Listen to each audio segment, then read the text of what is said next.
Buenas noches, profesora y compañeros. El día de hoy, nuestra defensa, nuestro tema es la ciencia y la ética. Nuestro tema delimitado es la ciencia y la ética y su impacto en la medicina en Latinoamérica desde 2010 hasta 2020. Los integrantes de esta o los expositores de que vamos a abordar el día de hoy son Gerardo Josué Corea Duarte, mi persona Clarence Patricia Mendoza Sirias, mi compañero José Obed Estrada y mi otro compañero Samuel Josué Martínez. Como introducción tenemos que la ciencia y la ética son elementos interdependientes en el campo de la medicina.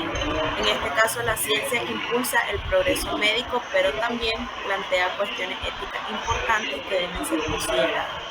Cuando hablamos de ética médica, hablamos cuando se proporciona un marco para tomar decisiones responsables y éticas, teniendo en cuenta los valores fundamentales y la dignidad de los pacientes.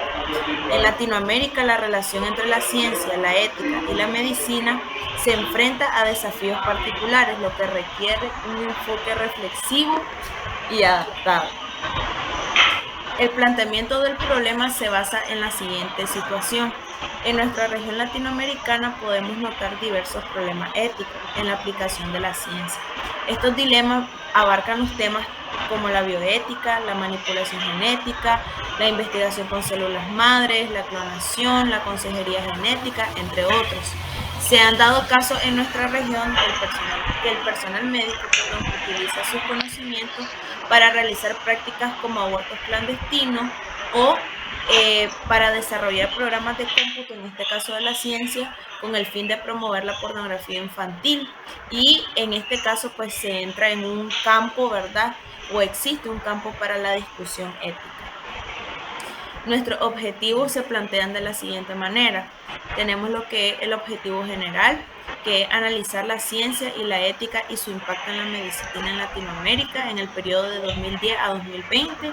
Y los objetivos específicos son establecer la relación existente de la ciencia y la ética con la medicina en los países latinoamericanos, clasificar las áreas de la medicina que han sido mayormente impactados por la ciencia y la ética en los últimos 10 años y realizar una reflexión sobre el impacto de la ciencia y la ética en la medicina de Latinoamérica. Hola, muy buenas noches, profesora. En este caso vengo a hablarles sobre la ciencia, la ética y su relación con la medicina en Latinoamérica. Prácticamente lo que es la filosofía no le es extraña ni la práctica en la medicina como la filosofía, ya que esta filosofía ofrece a la medicina una visión más crítica, estimulante, constructiva y transformadora referente a las acciones que se deben de tomar al momento de ejercer algún proceso médico, ya de que surgen diversos pensamientos delictivos y constructivos hacia las personas familiares, en este caso del paciente que están tratando. La relación entre la ciencia y la ética en este campo de la medicina son prácticamente profundas y complejas, donde la ciencia y sus avances y los descubrimientos proporcionan los conocimientos, herramientas que son necesarias para comprender y abordar las enfermedades de manera más efectiva. Sin embargo, las aplicaciones de estos avances científicos a veces plantean preguntas éticas y fundamentales. Cambiar, claro.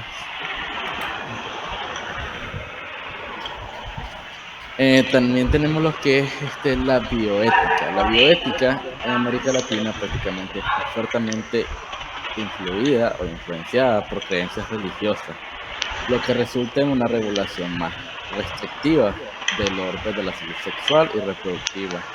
Es a veces bastante señalada por lo que son los abortos, los impedimentos legales no son prácticamente, bueno, van directamente hacia las mujeres y eso se está tratando de una manera filosófica al momento de por qué se hacen estas acciones de manera que se miran como una manera delictiva cuando a veces se le da otro punto que no es así.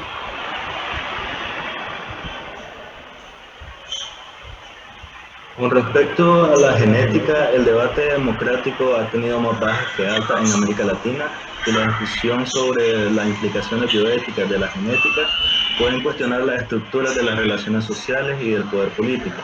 Sin embargo, la globalización de la información y la sensibilización de los medios de comunicación ha propiciado las condiciones para la participación pública.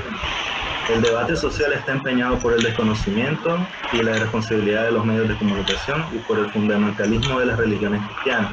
Todavía en la academia y sociedades médicas, las instancias de discusión están frecuentes y sujetas a la presión de diferentes grupos de poder y el integrismo religioso se hace presente. Por ello, las instancias actuales no pueden dictar normas definitivas, sino plantear ejes temáticos y consensos mínimos que tengan en cuenta los aspectos particulares de la región en Latinoamérica. Perdón.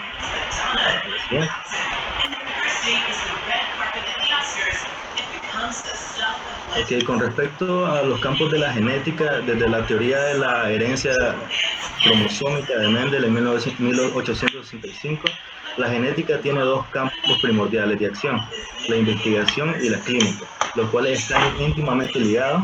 La investigación se ocupa particularmente de la herencia cromosómica de la especie, de la mutación de los cromosomas y de la relación entre los diferentes cromosomas. Desde el descubrimiento del ADN en 1953, la genética se ha desarrollado a una velocidad importante, marcada por fechas como el primer bebé probeta en 1981, la primera clonación de un ratón en 1990, el proyecto Genoma Humano en el 97. En el año 2000 se desarrollaron 350 proyectos de aplicación de la clínica. Los descubrimientos, fracasos y dificultades han enriquecido el debate filosófico sobre la búsqueda de la esencia del ser humano en este tema.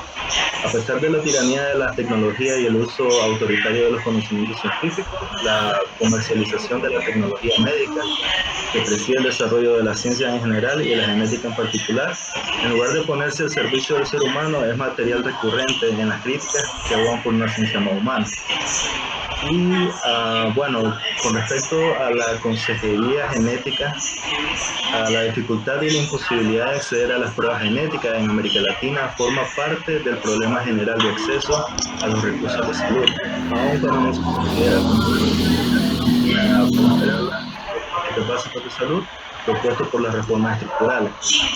Bajo la recomendación de la Organización Mundial de la Salud para la asesoría de la genética a pacientes y familiares, tenemos las siguientes recomendaciones. La primera sería información completa, cuidadosa, imparcial y neutral. La segunda sería aceptar la decisión que tomen los consultantes. La tercera, comunicar cómo el deber ético del médico es decir a los familiares que pueden tener un riesgo genético al mismo tiempo que deben respetar la decisión de las personas y de las familias de no conocer la información genética y los resultados de los estudios. Preservar también la integridad de la familia e informar sobre la importancia de revelar su estado del portador. La quinta sería proteger la privacidad de los individuos y de la familia. Y la sexta, juzgar en qué momento el consultante está listo para recibir la información con el fin de evitar producir un daño grave psicológico o social. Con respecto a la manipulación de la genética, nos vamos a centrar en los años recientes y en problemas que pueden reproducirse en América Latina. En este caso, la genética ha cuestionado la clasificación racial en medicina y en la investigación biomédica, en este caso en Estados Unidos.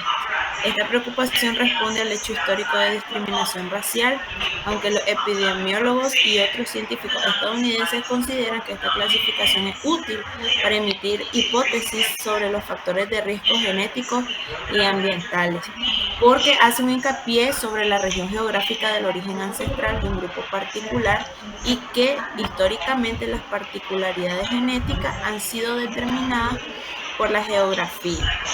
Otro peligro para la genética es la concepción neoliberal de que todo producto tiene un valor comercial. Estos conceptos no son particulares de la genética, pero en este caso se trata del cuerpo humano o de sus partes. La existencia de venta y tráfico de órganos para trasplantes debe de poner en alerta sobre las consecuencias de esta idea. La solicitud de patentes sobre el patrimonio genómico de ADN. En este caso también los grupos organizados de la sociedad civil, la coalición de 80 religiones diferentes, la coalición de feministas de 70 países, llevó a la Declaración Universal sobre el Genoma Humano y los Derechos Humanos de la UNESCO y la declaración de condena de patentes de genes por los dirigentes del G8. En este caso se dio en Brasil, en China, México y la India en el año 2000. Sin embargo, la Comisión Europea ha emitido una ley que permite patentar las invenciones biotecnológicas desde el 30 de julio de 2007. Esta ley excluye lo que son las patentes sobre las secuencias de el ADN sin función claramente identificada, la clonación humana o los propósitos industriales y los procesos para modificar la identidad genética de los animales y de los seres humanos. ¿Quién tiene derechos sobre las células madre? Es una pregunta que se ha realizado en debate sobre este tema de la manipulación. En este caso, las células madres son células adultas que se cultivan in vitro o se derivan de células geminales de fetos abortados a la 8ª semana. En estos casos fueron donados por persona o por pareja con consentimiento para la investigación presentada por el médico a cargo. A su vez, este médico consideraba que representa el derecho de la genética a buscar respuestas para la generación actual y futura, pero los grupos que financian la investigación reclaman el derecho de propiedad según las leyes del derecho comercial. La validez de los argumentos de cada uno reflejaba la complejidad del problema en la sociedad actual. Actualmente hay una multiplicidad de actores y contradicciones entre el fundamentalismo neoliberal y los derechos humanos, lo que lleva a la ausencia de consenso y de legislación sobre el particular. ¿Cómo se resolvería en sociedades con desigualdades tan grandes que impiden el diálogo democrático? ¿Qué pasa cuando los estados pierden autonomía y autoridad moral que les permite fungir como árbitro? A estas preguntas se suman otro tipo de preguntas que entran en un debate sobre la manipulación y quién tiene el dominio, en este caso, de los genomas y parte también de la Bueno, muy buenas noches, profesora. Vamos a tratar pues, de describir, ¿verdad? Un poco sobre la reflexión desde el punto de vista filosófico acerca de la ciencia y la ética, ¿verdad?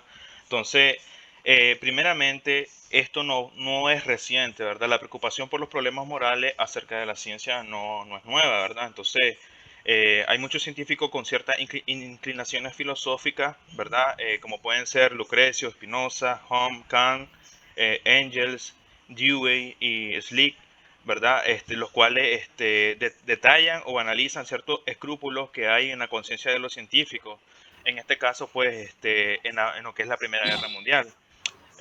Por ejemplo, con lo que sucedió pues con Albert Einstein, Bertrand Russell, y haciéndose pues esta particularidad más intensa pues cuando los nazis y los comunistas trataron de controlar y avasallar a la ciencia. Entonces, en este sentido, pues puedo poner un ejemplo de lo que sería pues la bomba atómica, pues poniéndonos en contexto de la Primera y Segunda Guerra Mundial.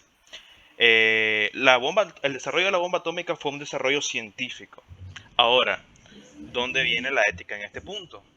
Hay muchos debates con ciertas personas naturales, científicos, filósofos, en los cuales indican pues de que por qué se utilizaron, o sea, no solo una, sino dos bombas atómicas en la guerra, pues en la Segunda Guerra Mundial, en este caso Estados Unidos contra Japón, pudiendo haber resuelto, por decirlo así, la guerra o el conflicto de alguna otra manera. Uno de ellos indican pues de que si ya tenían la bomba atómica desarrollada, podrían pues directamente hacerla estallar en un punto donde no hubiera personas, población. Pero directamente, pues en ese sentido, pues ya conocemos lo que sucedió en la historia. Se detonó una bomba nuclear en Hiroshima y la otra bomba nuclear se detonó en Nagasaki, ¿verdad? Haciendo una mortandad de personas. Entonces, en este caso, pues la vida de las personas y de las comunidades, ¿verdad? Surgen ciertas interrogantes acerca del hacer, ¿verdad? En ciertas circunstancias. Entonces, este tipo de interrogantes pues se vuelven espontáneamente algunas veces incomprendidas pues acerca de la naturaleza real de los elementos que hay en juego. Entonces, ahora poniéndolo en contexto con la situación, pues, en este caso de Latinoamérica, y en el punto, pues, de lo que estuvieron hablando mis compañeros acerca de la genética, la bioética, etcétera. Entonces, esta reflexión, pues, más que todo se centrará en la cuestión filosófica acerca de lo que es o de lo que sea el genoma humano. Entonces, bueno, en este caso, pues ya entraríamos prácticamente en lo que es la genética moderna, ¿verdad? Que es la que es encargada, pues, de estudiar todo ese tipo, pues, de organismos o microorganismos, ¿verdad? Entonces, en este caso, pues, a nuestro punto de vista, podría decirse que el genoma humano es algo paradigmático. ¿Qué quiere decir paradigmático? Pues de que es algo que se puede repetir o se puede replicar, por así decirlo. Entonces, el genoma humano se encuentra revestido hoy en día en la ideología y en el imaginario colectivo de una serie, ¿verdad?, de propiedades que resulta imprescindible y urgente de realizar un análisis crítico, tanto del punto de vista científico como del punto de vista filosófico. ¿Ok? Entonces, en este sentido, pues, el genoma humano, por decirlo así, el genoma humano contiene nuestro código genético, en realidad, en lo que se va a basar para la producción de células, esto y lo otro, que es la que nos conforman. Entonces, en este sentido, el debate filosófico entra en si es ético realizar algún tipo de modificación a este genoma o no. Ahora, en este caso también entra lo que es lo que el tráfico de órganos, ¿verdad? ¿Cómo se relaciona esto? Por ejemplo, algunos científicos, no sé, médicos, por así decirlo, se encargan de, por así decirlo, por decirlo así, buscan la manera de manipular la genética para que un órgano sea compatible con otro tipo de persona, ¿verdad? Y entonces, algunos mencionan que el tráfico, por ese sentido, la venta de órganos se debería de legalizar para evitar lo que el tráfico de órganos directamente, pues suponiendo, pues en ese caso, ¿verdad? Las personas que apoyan esa idea, digamos, yo tengo mi cuerpo, soy dueño de mi cuerpo. En dado caso, pues yo puedo ir, digamos, a una clínica privada, etcétera, lo que sea, y digamos, puedo vender ahí un riñón, un riñoncito, me dan mis $4,000 y ese riñón puede ser utilizado, supongamos que alguien tenga un familiar, pues que tenga problemas ahí renal, pues, o algo. Entonces, ya ese paciente que está en la lista de espera, esperando por su riñón, ya puede, pues, en caso que tenga el dinero, pues la parte económica, y compre ese riñón y ya no está en la lista de espera, ¿verdad? Esperando ahí que le den el órgano y pues puede ser que se muera esperando ese órgano, pues. En este sentido, venimos a caer en el último punto, pues, de reflexión en este tema nuestro, que lo ejemplificamos con la siguiente pregunta: ¿puede ser considerada inmoral la ciencia? Entonces, en este sentido, muchos sabios, ¿verdad? Filósofos como Poincaré, Einstein, Russell han sostenido que la ciencia no formula juicios de valor. En este caso, pues sería desde el punto de vista moral o ético, sino que se limita a informar sobre los hechos. Las ciencias formales y las naturales, por supuesto, no se ocupan de valores, especialmente la ciencia moderna de la naturaleza, a diferencia de la antigua y la medieval, ¿verdad? Que no se ve en la naturaleza este objeto intrínsecamente valioso o no valioso y consecuentemente no inventa jerarquías del ser en las que cada grado se ubica según su proximidad al sumo bien. Son entonces éticamente neutrales, ¿verdad? Y no se puede decir lo mismo con la ciencia del hombre. Entonces la ciencia, ¿verdad? Haciendo una excepción con la ciencia del hombre, es éticamente neutral. Entonces, por esta razón, la ciencia se puede emplear para el bien y para el mal, para curar o para matar, para libertar y esclavizar. En este sentido, volviéndolo a poner al contexto latinoamericano, pues en este caso, en esa parte donde dice para libertar y para esclavizar, entonces podemos relacionarnos con lo que prácticamente varios países aquí de Latinoamérica sufren el flagelo, pues, de lo que es el narcotráfico, la venta de armas, etcétera. Entonces, en este sentido, ¿cómo puede ser que la ciencia pueda ser para liberar o esclavizar? Entonces, supongamos que está el tráfico de armas, ¿verdad? Entonces, para para un, no sé, un grupo de narcotraficantes, ellos lo usan para hacer el mal, pues en realidad. Pero suponiendo pues de que un grupo, perdón, un pueblo esté oprimido, no sé, suponiendo que esté en una guerra, no sé, póngale ahí Ucrania, lo que sea, esas armas le son de beneficio, ¿verdad? Entonces sí le sirve para liberar a un pueblo. Entonces en ese caso pues ahí vemos el ejemplo de que la ciencia es neutral, o sea, depende de a cómo se le emplea, ¿verdad? Entonces, si pones la siguiente diapositiva, claro. ¿Verdad? Como conclusión venimos a caer. En general, América Latina ha experimentado avances significativos en la relación entre la ciencia y la ética, aunque persisten desafíos. Existe un creciente interés en promover una investigación científica responsable, ética y socialmente comprometida con la región. La ciencia es éticamente neutral, lo que significa que no tiene una inclinación inherente hacia el bien o hacia el mal, ¿verdad? Como vimos, su objetivo principal es buscar conocimiento objetivo y comprensión del mundo. Sin embargo, ¿verdad? Y aquí hacemos notar este punto, que el uso que se haga de la ciencia puede tener implicaciones éticas, ya que puede ser empleada tanto para propósitos benéficos, ¿verdad? Propósitos buenos, como perjudiciales, ¿verdad? Entonces, por lo tanto, ¿verdad? Por todo lo que hemos visto, es crucial mantener pues el debate, ¿verdad? El debate en democracia acerca de estos temas. Entonces, con esto, profe, creo que nos despedimos. Y no sé si alguno de los muchachos tiene algo más que agregar o damos por cerrado pues la Muchas gracias conferencia. por su atención. Gracias por su atención.